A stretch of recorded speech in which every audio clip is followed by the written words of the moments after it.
Alright folks, what we got here is the second half of the 2013 onion harvest. Sweet onions here.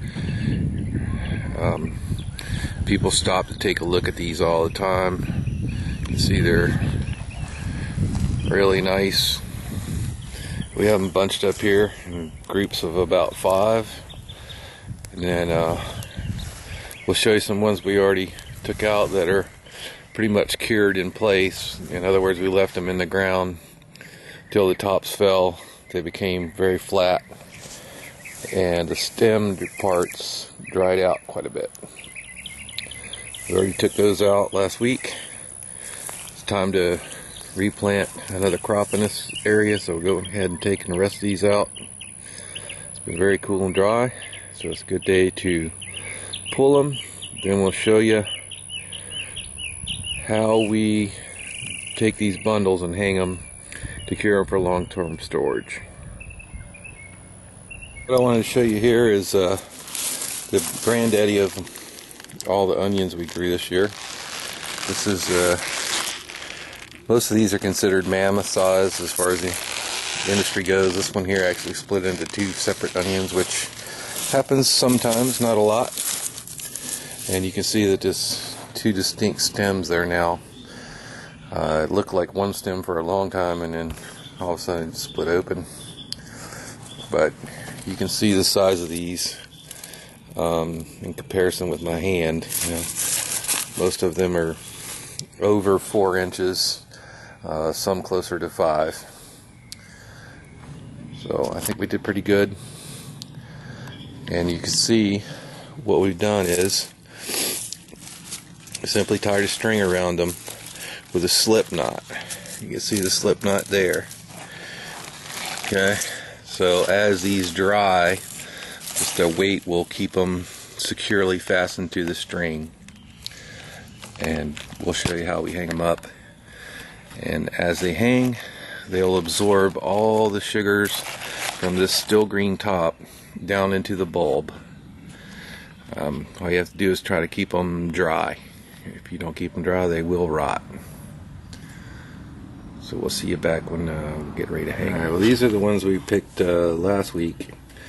You can see that they're really great size. We just cut the tops off them. You can see the stems are very soft and dry. A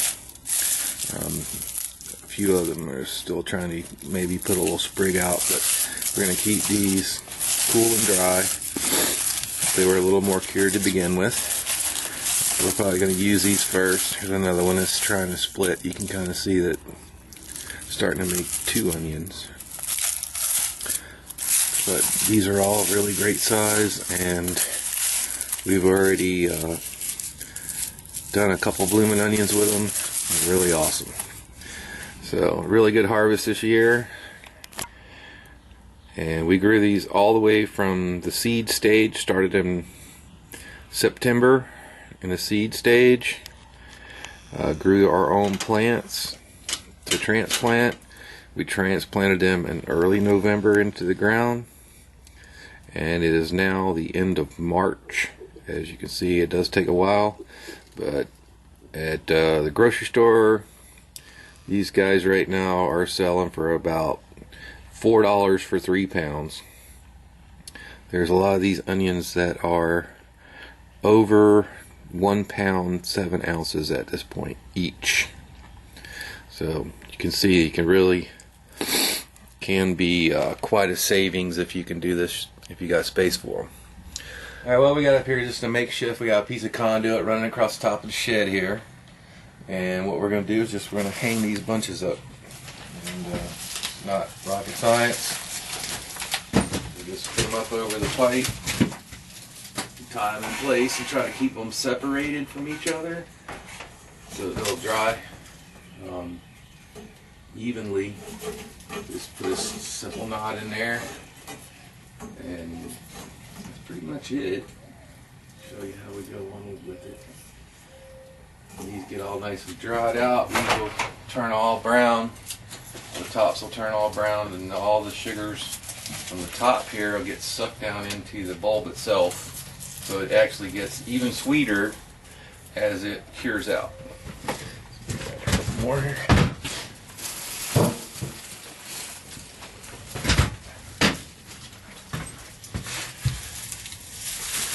Like I said, it's important to have the slip knot because as these stems get smaller as they dry, if you don't have a slip knot on there that'll keep it tight, they'll actually fall out and they'll all be on the floor.